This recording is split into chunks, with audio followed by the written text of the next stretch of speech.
have to have how many members for qualify?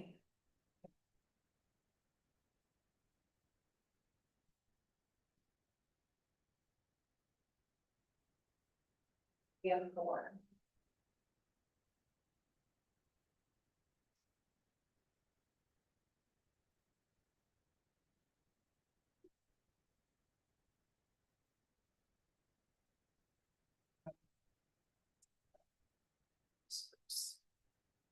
Like in the middle of 3 of you were having by a conversation. We have 3. So 20 are in June. No one thinks the one that's in the middle. It's not. So we only have to have. We 5. We have so we only have 3 regular stuff.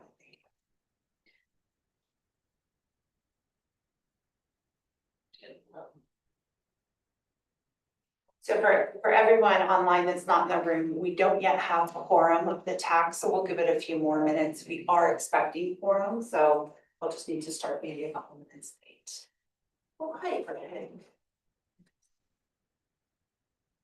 That gives me time to go get a cup of coffee. Be right with you.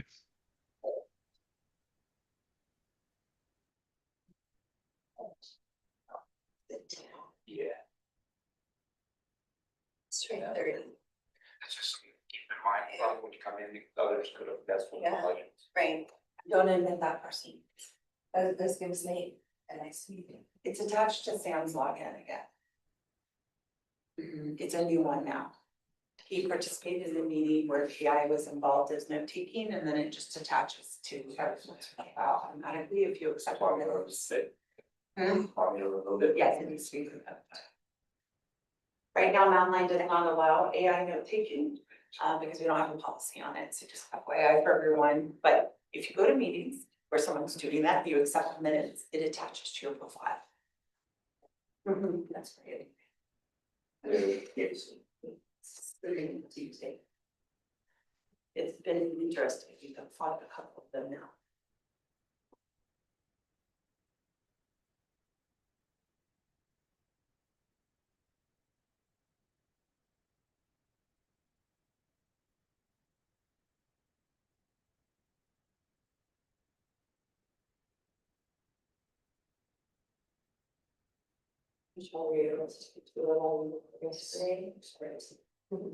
$10 since we did once, and they're gonna charge us.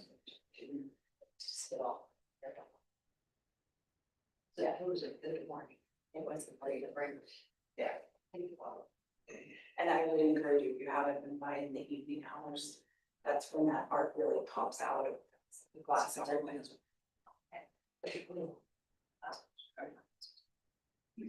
Yes. It's a this.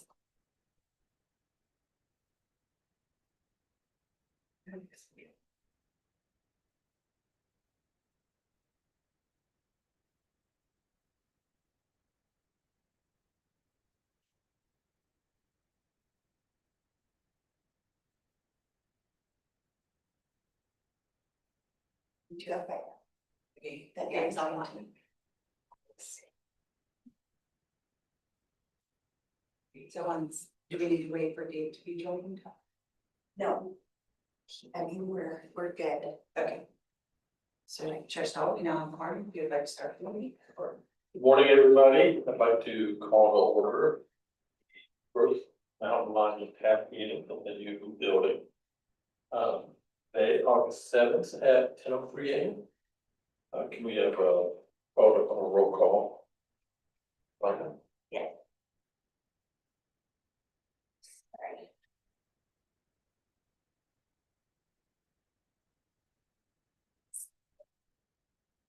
Okay, thank you, Chairman and members of the TAC. Coconino County, Andy Bertelson is excused. Coconino County Citizen Representative Carol Covington. Present. Thank you. City of Flagstaff, Greg Clifton. Good morning, present. Thank you. City of Flagstaff Citizen Representative Michelle James. Thank you. Metro Plan Dave Wessel.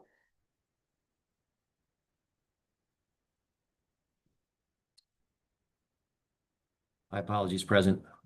Thank you. NAU, Erin Stone, Here. thank you.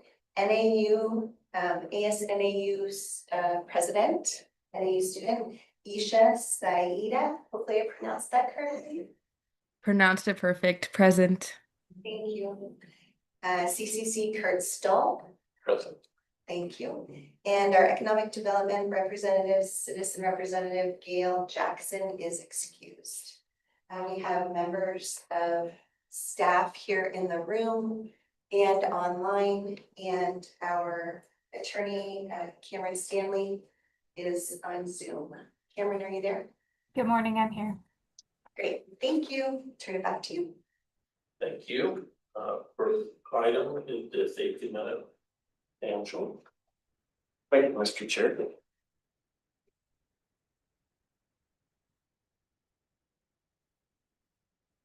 Today's safety minute is on school zone safety. So as we all know, it is that time of year again. Each year, more than 56 million children travel from their homes to attend school by walking, biking, or taking the bus. It could be a FUSD school bus or a mountain line bus. Drivers must take precautions to account for increased traffic and dangers as children return to school.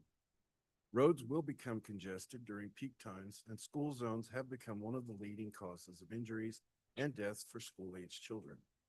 It is essential for drivers to practice safe driving habits when traveling near school zones to ensure children's safety.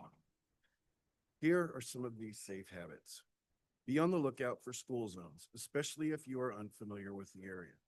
There are many types of pavement markings, school zone signs, crosswalk gauges, and others that should alert you to slow down and pay special attention to your surroundings. When near a school, expect more traffic. Drivers often make mistakes when they are caught in traffic, stressed, or running late. If you plan to travel to, near, or through a school zone, allow for additional time so you can slow down and get through the school zone safely. Reduce driving speeds in school zones. Since school zones are areas that are specially designed for student safety, drivers need to reduce their speed whenever they enter a school zone. Damages and injury resulting from an accident are reduced when vehicles are traveling at a lower speed. Be on the lookout for pedestrians and pedestrian crossings. Reduce your speed that you can stop quickly if needed.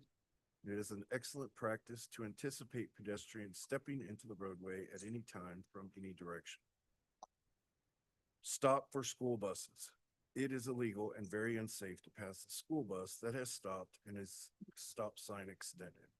The extended stop sign means that children are either getting off or on the bus. These children could be going to or coming from any direction. Be sure to pay attention as you drive near school zones and yield the right of way to pedestrians and school buses. This should be done for any school, public, private, or whatever level. If you stay alert and focused, you can keep everyone around you safe this school year. Thank you and welcome to the August Transit Advisory Committee. Thank you, Sam. Just a reminder, there's a button on the microphone when we turn on the. It's right on the front of it. There's an LED that turns on and off. By default, so we push the button right on the mic. Light is green. The screen. Yes. Just confirming the mic is working for those online. Test, test, test. Yes, I can hear. Great, thank you, Greg. So I- Yeah, with our first experience with some of this technology as well. So thank you for everyone for bearing with us and giving us feedback. So are you ready for me to share milestone over? Thank you. So on the slide, you can see we have 4 people celebrating milestone anniversaries here at Mountain Line. I'm going to start by celebrating Donovan Walker on the left-hand side of your screen. Donovan is celebrating 5 years with Mountain Line. Donovan's supervisor shared, Donovan is a quiet and reserved employee. Most days he prefers solitude. However, he is one of our most reliable drivers. His attendance is near perfect and his safety record excellent. Mountain Line is able to function because of a core group of operators that quietly come in every day, do their jobs with no drama, and maintain a professional attitude throughout their workday. Donovan has become one of this group, and he is a reliable operator and a core member of our team. So I'm glad to celebrate Donovan's 5 years here at Mountain Line.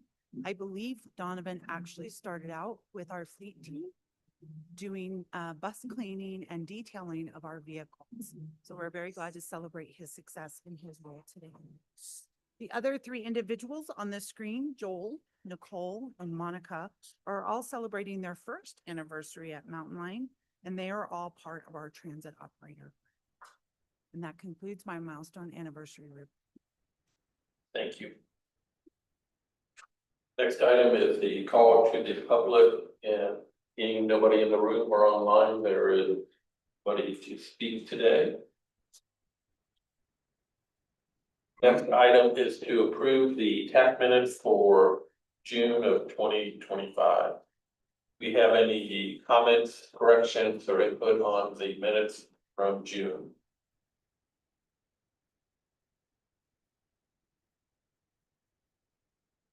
Hearing any, I will move that we go to approve them. Is there a motion to approve the TAC minutes for June 5th of 2025? This is Carol. I'll move to approve. Is there a second? Second. Michelle was the second. All right. Everyone in favor of approving the TAC minutes for June, respond by saying aye. Aye. Opposed? Hearing none, they approve unanimously. All right, next is the review of the draft board agenda. The first discussion item is the paratransit guide and rules of service delivery in Randy. Thank you, Mr. Chairman.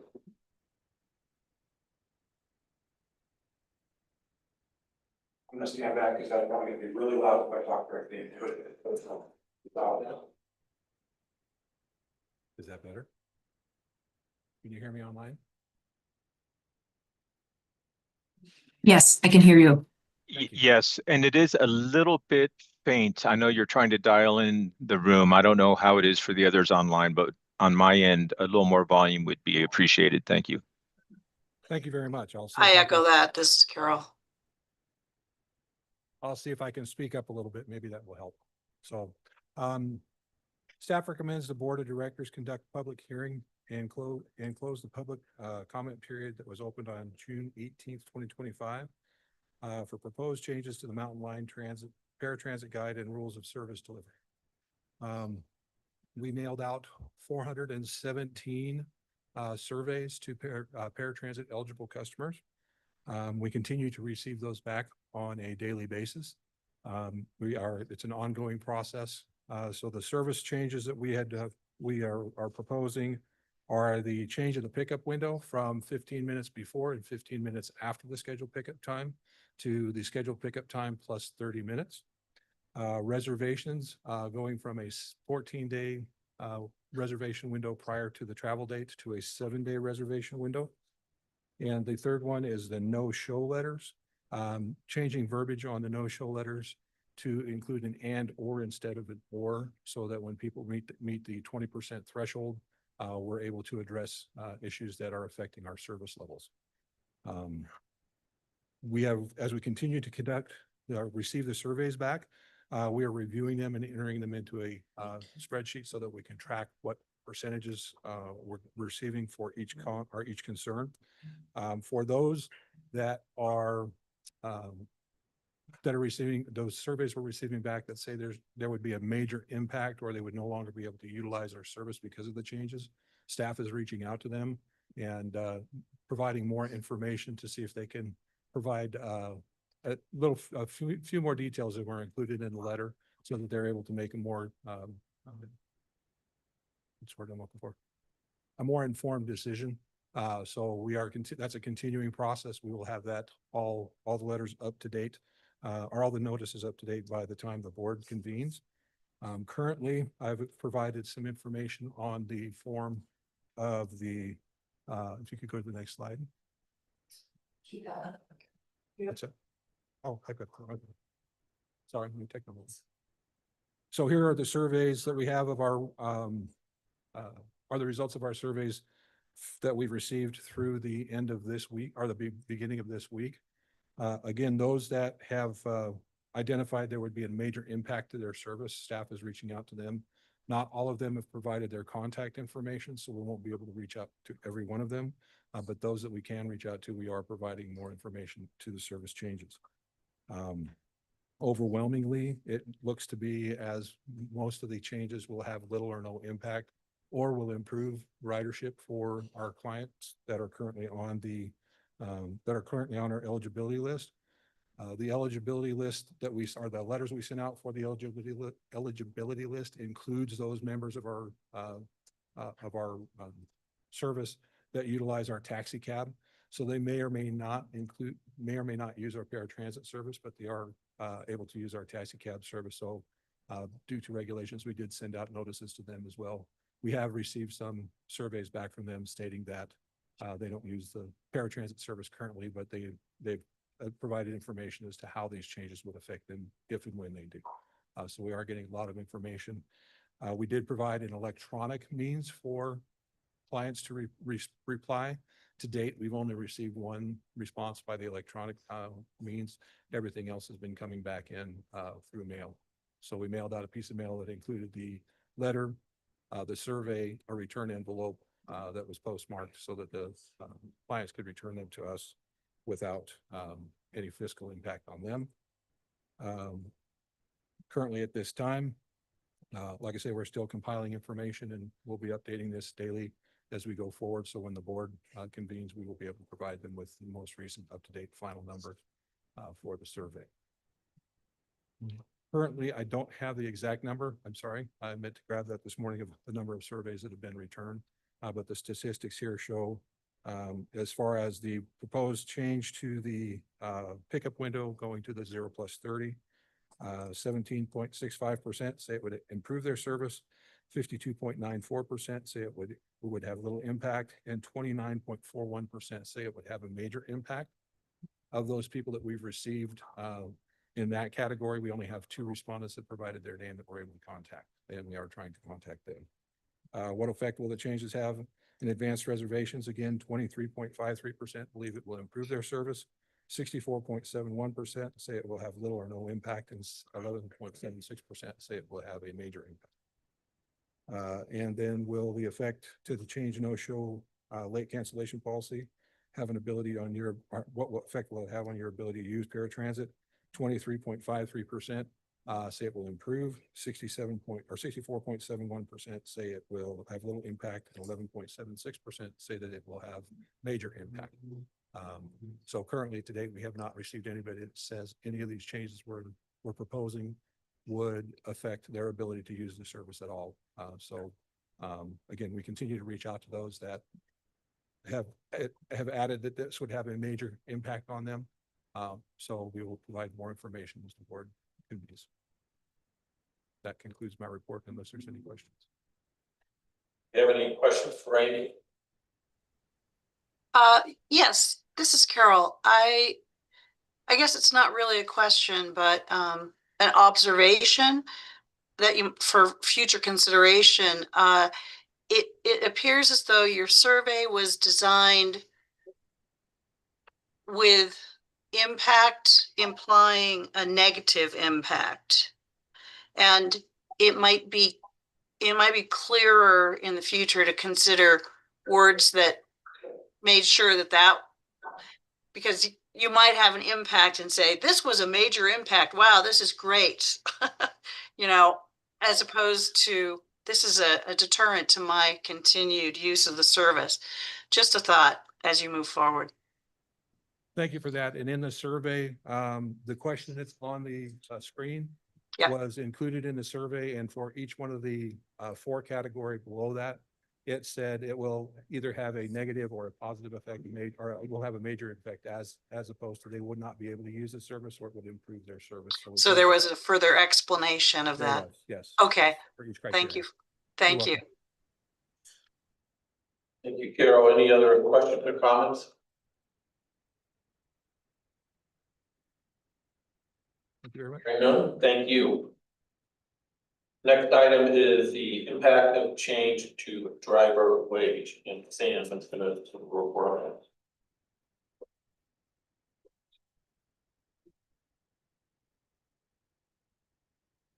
Can everyone hear me okay online? Yes, yes, thank you. So my name is Sam Short. I'm the Workforce Director for Mountain Line. Today's discussion or action item is impact of change to the driver's wage. The board may provide direction, but there is no recommendation from staff at this time.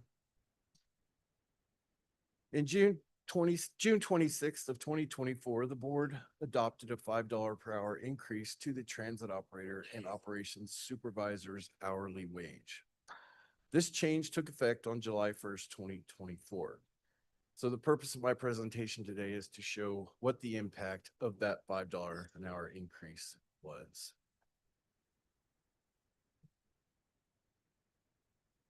So going back and looking at our recruitment data from January 1st of 2021 to June 30th, 2024, I found that Mountain Line had an average of 64 applicants per year, and we hired approximately 25.7% of those applicants. Looking at the recruitment data from July 1st, 2024 to July 1st, 2025, where the $5 increase was taken into effect, we had 139 applicants this year. Granted, it's only a year's worth of data, but it's essentially more than 50% or double of the number of applicants that we've received in previous average years.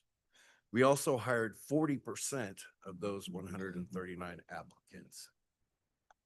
Also, looking at the training class data from January 1st of 2021 to June 30th of 2024, Mountain Line averaged 9 classes per year with an average of only 4 attendees per training class. Since we implemented the $5 an hour increase, again, it's only 1 year of data, but things look like they're improving greatly. We have had 7 training classes with an average of 6 persons attending those classes.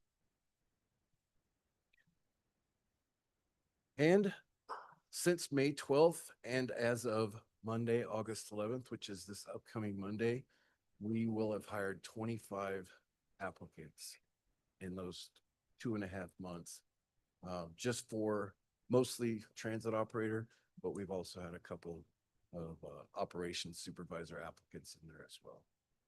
So it looks to be improving. One of our next steps that we need to focus on, assuming that our trend of applicants and hiring ratio continues to stay where it's at or move forward, one of our next steps is to make sure that we start working on our retention of those employees and actually assessing those applicants before they get into the door to make sure that they're a good fit for the job that they're applying for. Not everybody enjoys providing customer service. Some of the customers can be difficult, as in any customer service job. So not everyone is fit for that type of work or like to do that type of work. So that's one of our things that we'd like to do in the next few months, is to start looking at assessment tools so we can implement those, and also looking at ways to retain the people that we have currently.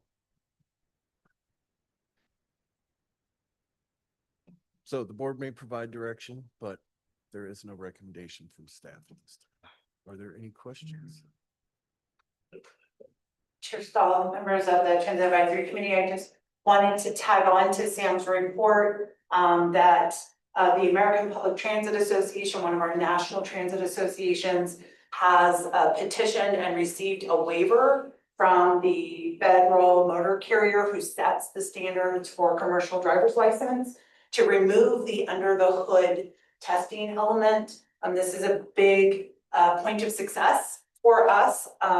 We've been petitioning for about 9 months, almost a full year for that waiver. So we were glad to see that achieved nationally. And we're starting to work now with our Arizona Department of Transportation on how we actually implement that, because the federal motor carrier is deferring to state DOTs on how to implement that waiver. And so I think that will further contribute to not just our ability to attract and retain people, it will create really a segment of CDL holders that are specific to the industry that we are all in, which I think is another real compliment to what we are trying to do here with retaining the drivers that we invest in. So I just thought I'd tap on your report. And one of the more challenging aspects of the training program is to learn pre-tripping the vehicle. There's hundreds of parts they're required to learn, and they're required to say specific language for every specific part. It changes frequently, and sometimes we're not always given those changes. So that will be a great help to us. A quick question. How long do you think Heather or whoever knows, the Department of Transportation will take at Arizona level to provide guidance? Because that seems like it could take a while just because of the bureaucracy. Do you have any idea? We don't. I have just started the conversation with DOT Director Toth. I anticipate that it will not be an easy thing to get our state DOT to adopt. School buses were offered that waiver several years ago, and I don't know that Arizona ever adopted it. I need to follow up with the school district and ask them, but that's my impression.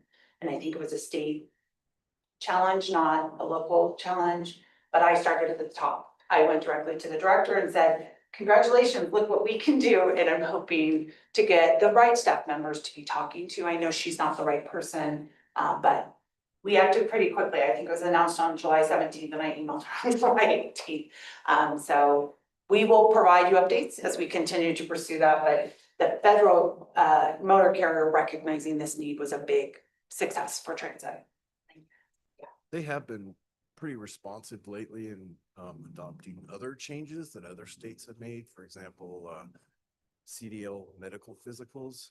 They're moving now to where the actual physician has to send in the CDL medical forms versus the actual driver taking them to motor vehicles. So they adopted that change fairly quickly in comparison to how things used to go. So we're hoping that it's going to be sometime within the next year. How many open positions do you have now compared to what you had before the wage increase? I'm sorry, I didn't hear the first. The number of positions, vacant positions, have they decreased or? They have not decreased, and that's why we want to focus on retention and making sure that we have the right fit, because people get into the training program, they make it out on their own, and then they realize, maybe I don't want to deal with customers all day.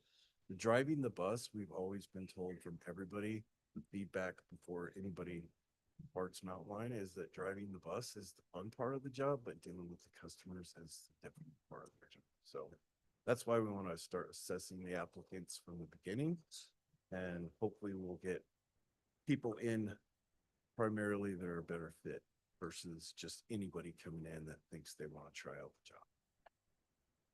If I may, I'd like to clarify what Sam just said.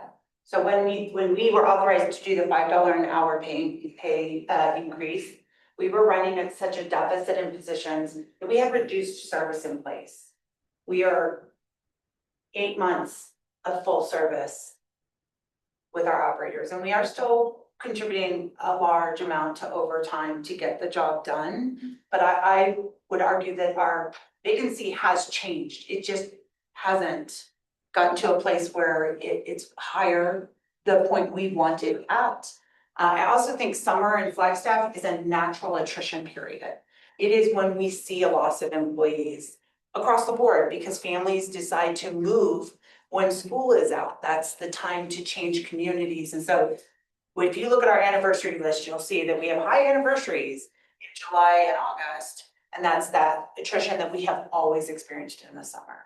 And one thing I forgot to mention before we move on, since 2011, I have been involved with every single class that's ever been trained at Mountain Line, whether I was the one training them or I'm the one giving them class. On average, even now, I spend at least 2 days with all of the applicants training them on the FTA drug and alcohol program and difficult people and things of that nature. So I do spend a good deal of time with them. And since the wage increase, I have noticed that the quality of applicants or the trainees that we brought in have become better. So, in my opinion. Anybody online have any questions or comments on this topic for Sam?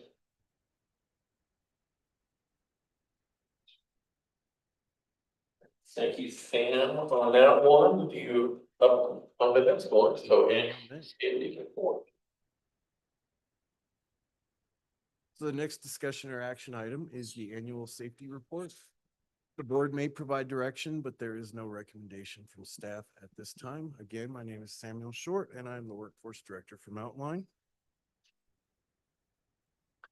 So every year, as part of Mountain Line's commitment to safety and regulatory compliance, staff compiles an annual safety report summarizing motor vehicle collisions, motor vehicle near misses, and workplace injuries. So in fiscal year 2026, Mountain Line had 80 vehicle collisions involving Mountain Line vehicles. When you see that number 80, wow, that is a lot. But our collision definitions, you could tap your mirror on a sign and that would be a collision. So while the number seems like a lot, almost all of these are very minor accidents where a barricade in a construction zone is touch the bumper or the bike rack, or the mirror hits a barricade in a construction zone, or the mirror hits a stop sign, things of that nature. So of those 80 vehicle collisions, 36 of them were preventable. Preventable means that the driver did not do everything they could to avoid that accident. Even up to and including just stopping before you enter a construction zone is something they could do to prevent the accident from happening. 44 of those accidents were non-preventable, which our driver did everything they could to avoid that accident. It was out of their control that the accident occurred. The 80 vehicle collisions is the 80 vehicle collisions occurred. We had let me rephrase that. So we had 80 vehicle collisions last year. That is one collision every 13,659 miles. The 36 preventable accidents means that we had a preventable accident every 30,355 miles. And then the 44 non-preventable accidents happened every 24,836 miles. So 79 of those 80 were considered very minor and did not meet the reporting thresholds for the FTA or the National Transit Database. One of those accidents did meet the reporting thresholds of the NTD reporting database.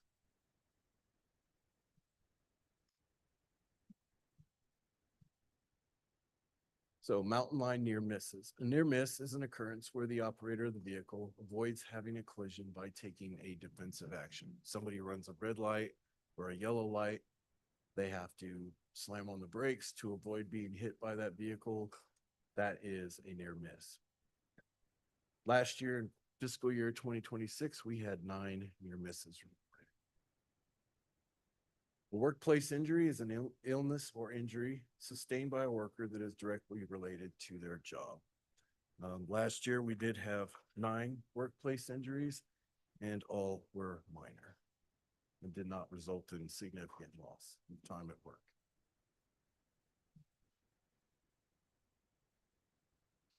So some of the next steps or things that we're going to implement for this upcoming fiscal year is using the assessment tool for the applications and the applicants, again, to make sure that we get a better fit for our bus drivers. Also, we do have a bus simulator that will be coming to Mountain Line sometime in September. As we speak, both of my trainers are in Michigan getting trained on that bus simulator because it's almost completed. And I'm also planning to hire a safety coordinator, which I plan to open that job announcement on August 12th. And that will free up a lot of my time and also add another person to the risk management team so they can go out and do proactive safety measures versus always react. So they're just 3 of the numerous things that we're planning on doing this upcoming school.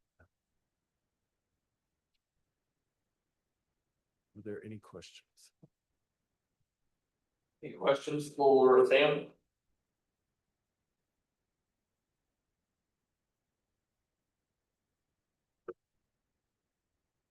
Hearing none, thank you, Sam. Thank you, Mr. Chair, members of the Transit Advisory Committee. The next item on the agenda is the annual fleet report. That's Jeremiah.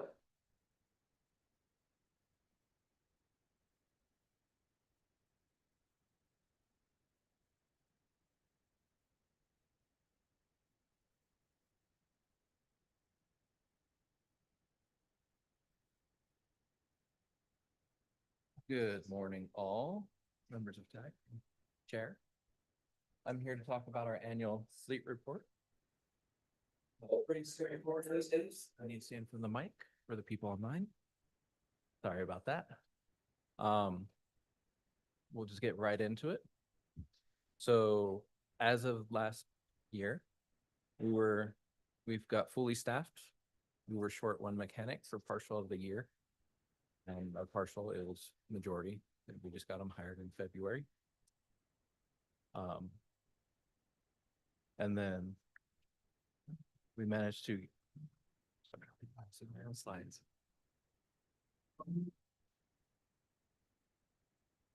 So my fleet team's responsible for conducting all the PM service repairs for the paratransit buses and also the service vehicles. We contract out our janitorial service right now for the daily cleaning. We have one individual that helps us do our deep cleaning. So our fleet, if you're not familiar, is we have 28 hybrid buses. That is 23 35 foot, sorry, not 20, yep, 23 35 foot and 6 60 footers. We have 2 battery electrics. We have 7 cutaway paratransit vans and 17 support vehicles. So on average, or not on average, the actual numbers for this last fiscal year, we drove almost 1 million miles between all the revenue buses, the hybrids. We used 200,000 gallons of fuel. Our average MPG was 4.7 for the 35 foot and 3.5 for the 60 foot buses. You may know the decrease in it this year from last year. Our fleet is aging. The average age of our fleet is 10 years. Our battery electric is doing well above our expectations. So as you can see from the numbers, we drove 44,000 miles and we used 81 kilowatts of power for the year, which in turn is 1.8 kilowatts on average for use of the bus, which is far below the standard or what we were hoping to get. And I'm going to attribute that to our drivers driving our hybrid buses, being able to properly drive these vehicles. Here you can see the average age of our fleet. Our oldest vehicle is 17 years old. So we have our cost per maintenance miles, which our highest is at 41 cents per mile, and our lowest is at 6. That 6 is our electric at the current time. And then our average throughout the whole fleet is the 29 cents per mile. Our paratransit fleet is a bit younger by 9 years instead of 10. And the age is 4 years to 12 years. Our average MPG is 4.2 miles. And then the average maintenance cost is 11 cents per mile. Couple keynotes, just like to call out, especially on these, you might look at the cost and the MPGs. Just remember, our vehicles do have some idle time, and so it brings those totals down.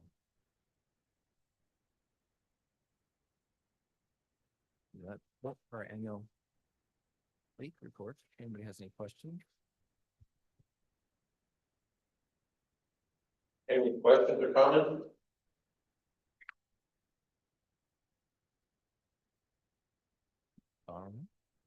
I'll move right along.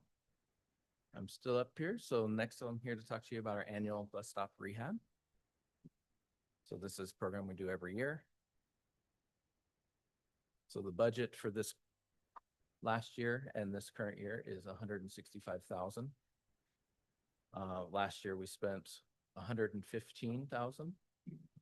And we rehabbed 2 stops. One was a shelter replacement and one was a concrete slab infrastructure repair.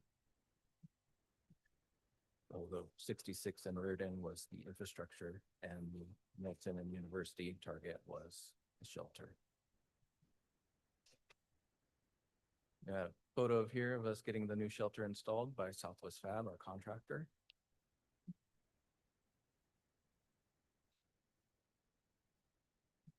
So for this current year, just some projections. These are subject to change depending on this condition of our shelters. So we're still working in the budget of 165,000. We have 5 shelters planned to be rehabbed or replaced depending on the condition.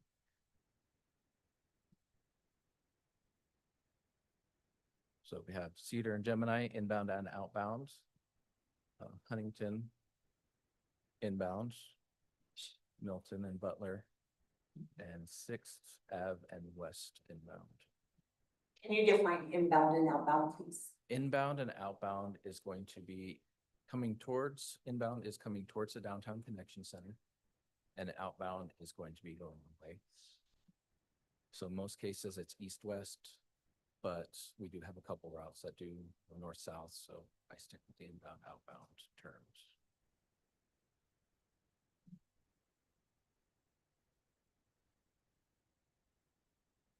So that is it for the annual rehab update. Anybody have any questions? Questions? Hearing none, thank you, Jeremiah, or both. Thank you. The next one, we have Flagstaff Unified School District update, and that will be busy, and I believe she's online now. Morning. Yes, thank you, Chair, members of the TAC. I'm here to give Flagstaff Unified School District, FUSD, update. Next slide, please, Rhonda. So the EcoPass program with FUSD continues to see tremendous growth, as you can see on the chart here. The first points on the left are from fall semester 2023, before the EcoPass was established. And then we've had 3 semesters since implementation, so you can see those in the middle. And then the very last point on the right are passes that have been distributed to new students or reactivated for returning students. So it's over 1,500 passes. We'll see how many are used and how many trips that they take on them. We see a very high usage rate, and corresponding, the more passes we put out there, the more trips students are going to take with them. So a very positive trend with both of those. Mountain Line staff spent the second half of July attending middle and high school back to school events to familiarize families with transit, answer questions, and assist with trip planning. FUSD purchases bus passes through Mountain Line's EcoPass program. More typical program participants include employees and residents of high occupancy housing. With over 2,000 students participating, FUSD is in the top bracket for participants. And for comparison, NAU is the largest organization in our EcoPass program with over 3,000 employees participating. And so Mountain Line did charge $20.50 per student pass for a total invoice of $41,000 for the FY26 school year, the one we're in right now. Next slide, please, Rhonda. So FUSD students were 5% of all boardings across the Mountain Line system last year, FY25, and staff anticipate a larger chunk in FY26 and beyond as a generation of bus riders are developed. It's pretty cool to think of this impact into the future. Shown here are the top bus stops and routes that students used. The black icons are identifying the top 13. There was a bit of a break there with that number between the other bus stop riderships. So those are our top riders, top spots for students to board across our system. And then in the bottom right, you can see ridership by route. Some trends in the data include some high ridership at all 4 stops on Cedar Avenue. So kind of in the center top of the map. There's actually 4 stops identified right there. They just bundle up. So that's between West Street and Fourth Street, and those stops serve Coconino High School, the Mount Eldon Middle School, Pine Forest, the Montessori schools, so many. Some others in the area. And then another trend that we're seeing is that Route 3, you can see that it's the second highest ridership on all our routes, but no stops are actually among the top stops for ridership. So there's just actually incredibly strong ridership throughout Route 3 at all of the stops. So it's really interesting seeing some of these trends. So data like this are informing key projects like Metro Plan Safe Routes to School, improvements along that Cedar Avenue corridor, Mountain Line's bus stop improvement program, that both integrate safety features to support increased transit ridership for students and for everybody riding the bus. And this information also informs Mountain Line's upcoming operational assessment to ensure student travel patterns are met in the best way possible among, all other diverse transportation needs in the Flagstaff community.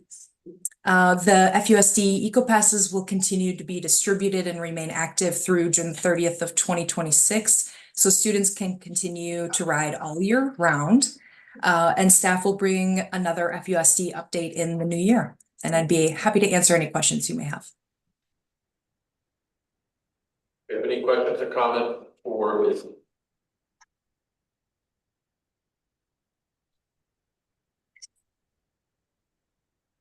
Thank you, Missy, for your report. Next items are progress reports. The first two items, if any TAC member has questions or would like to have more in-depth information, we need to move it to a future agenda. If they're in your packet for you to review. The last item on the progress report is a summary of current events. That's Heather. Great, thank you. Thank you all for sticking with us. So I have a few current events to share with you.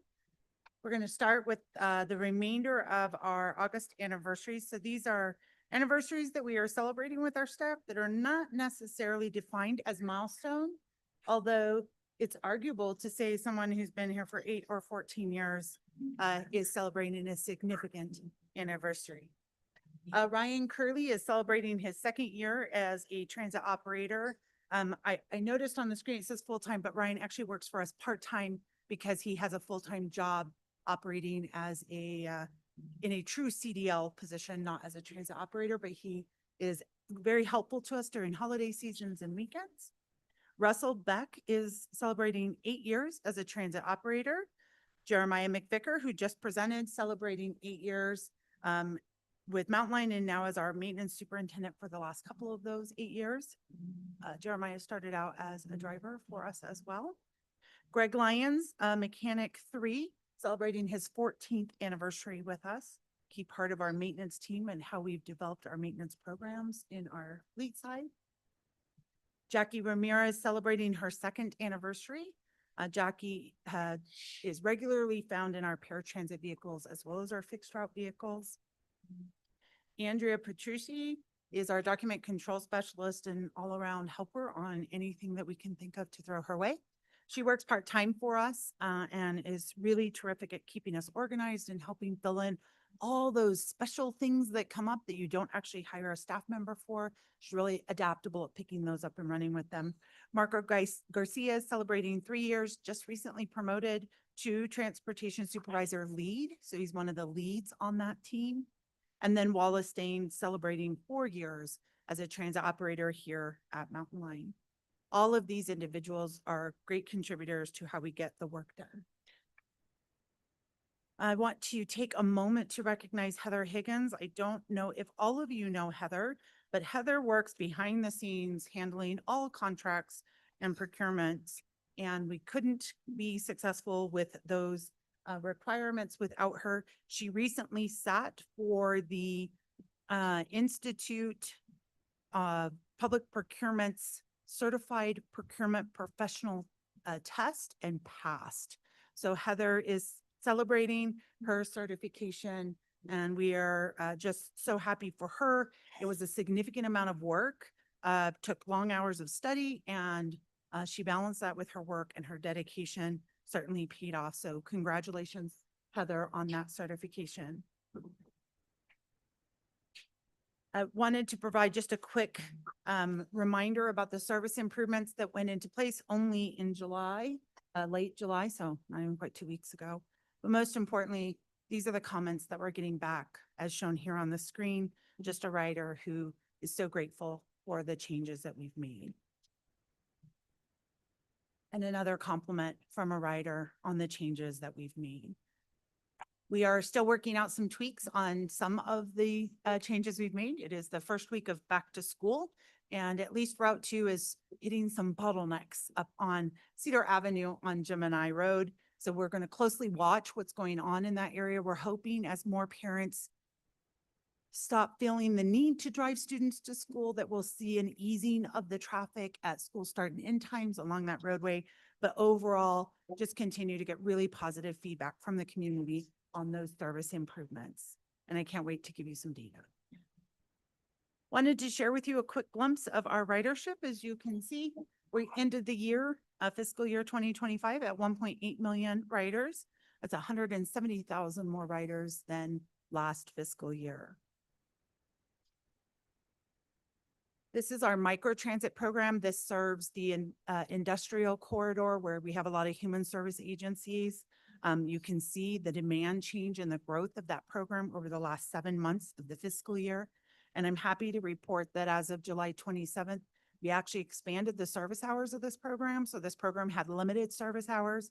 It is now the same span of service as a bus. So these riders in this area can use microtransit to access the fixed route system during all hours of the fixed route system service. Busy just touched on this, but I wanted to illustrate how many back to school events we actually attended. Some of these schools, we were there 1 full day. Some of these schools, we were there 2 full days, and really want to express many thanks to the staff that stepped up to volunteer for these events and spent their time doing that trip planning and really offering assurance to parents on how their students can successfully navigate and use the transit system. This is above and beyond the regular duties these staff have, and so very grateful for everyone who pitched in to get it done. I know Jeremiah just went over our bus shelter program and showed you this photo, but I wanted to show you a couple others that our team shared with us. This stop here is Beulah and University on Route 14. All new amenities due to a stop relocation. This one is on Route 5 at Valley Crest. We replaced the shelter and trash can. It was actually part of one of our non-preventable accidents that Sam touched on, where someone hit our shelter. I think took it out is a better phrase. And I think this is just another angle of the Milton Target Stop Shelter that we updated and then relocated due to the pedestrian underpass that the city recently opened. And we did have one other stop at Beulah and University, Route 4, that received all new amenities due to stop location. I don't have a photo of that. We work very hard that when the city is doing work to take advantage of the time to also make those stop upgrades. And I want to thank our facilities team for the work that they do to maintain these and support implementation. A quick look back, we did participate in the July 4th parade. You can see in the photo, we had quite a few employees come and participate in that event. It is volunteer time for folks to come out. A lot of our drivers and staff showed up with their families.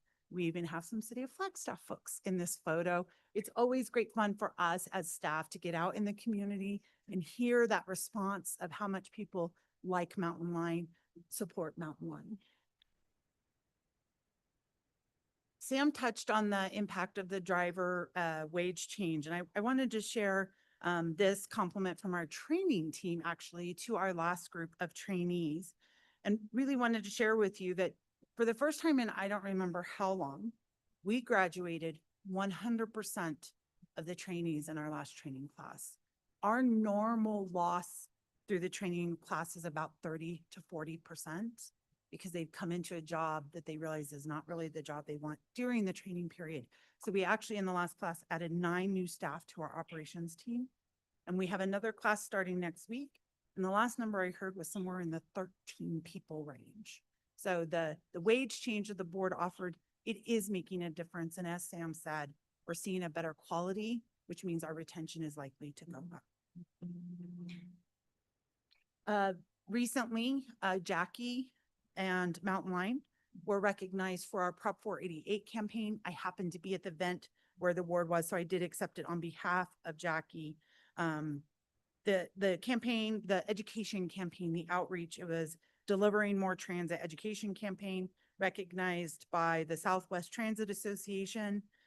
Really evidence of Jackie's hard work and dedication to serving our community.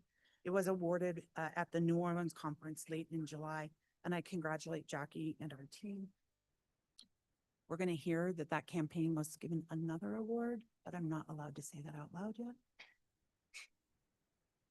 Our Downtown Connection Center was nominated by Love and Contracting for an award through ENR. If you remember, there was an article featuring the Downtown Connection Center in the ENR magazine.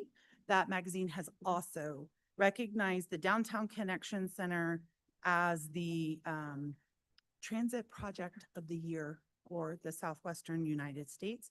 So I'll send that article out. These photos were shared with us by Love and Contracting. I think they're absolutely stunning photos, and really appreciate Love and supporting us and celebrating this project with us. And lastly, we had our ribbon cutting yesterday. Some of you were there. If you missed it and you'd like to come by, you're always welcome to do that. I wanted to share that we roughly had 150 people in attendance. And those were contractors from the project, as well as staff here at Mountain Lion that are really responsible for our delivery of the project, our community partners and stakeholders, and representatives of our funding agencies. And I just keep saying, oh, what a day. It was a very amazing day to highlight the success of so many that contributed to that project. And these are just some photos I've seen people share, and I grabbed them from their social media post to share them. And it was just really great to have such a wide variety of people here celebrating. And that is the last of my current events report, but I'd be happy to answer any questions on any of those events. Rick, online. Yes, sir. Oops, you muted there. Can I jump in with a question? Of course you can. Yeah, and I apologize if this has been addressed in the course of this meeting. I've twice had to take a phone call, but I'm curious back. And by the way, thank you for all the wonderful recaps. And yesterday was such a heartwarming event. Love to see the pictures now. It was wonderful at every level. It was great. My question is and this may be too early to answer this, but with the newly constructed roundabout at 4th and Lockett, what's the perspective from your drivers and operations out there? I know always with the start of school, things can be chaotic. I think especially so when you have a new intersection. Just wondering if you have any insight. I'm kind of looking at Randy. I have not heard any negative feedback at Lockett and 4th. I've heard most of the constraints I've heard on Route 2 are on the Mesa, not necessarily at that intersection, but. We've had a couple of concerns at 4th and Lockwood as people get used to the new interchange. For instance, Monday, the traffic heading north towards Mims actually was blocking the traffic circle as they went around. Flagstaff Police Department has been putting officers out there to help with traffic flow. We have had some delays on San Francisco because of some gutter reconstruction that's going on there. Overall, though, it's been a great addition to the Cedar Lockett and 4th corridor. Once everybody gets used to it, and as Heather says, we get more people who are comfortable with their students riding the bus, I think it will improve. It's just that learning curve. Great, thank you. Really appreciate that. Yep. Thanks. Yeah, thank you for asking and following up. I really know that the contractors and the city staff on that project have been very conscious of our feedback, and we appreciate that. Any other questions or comments for Heather?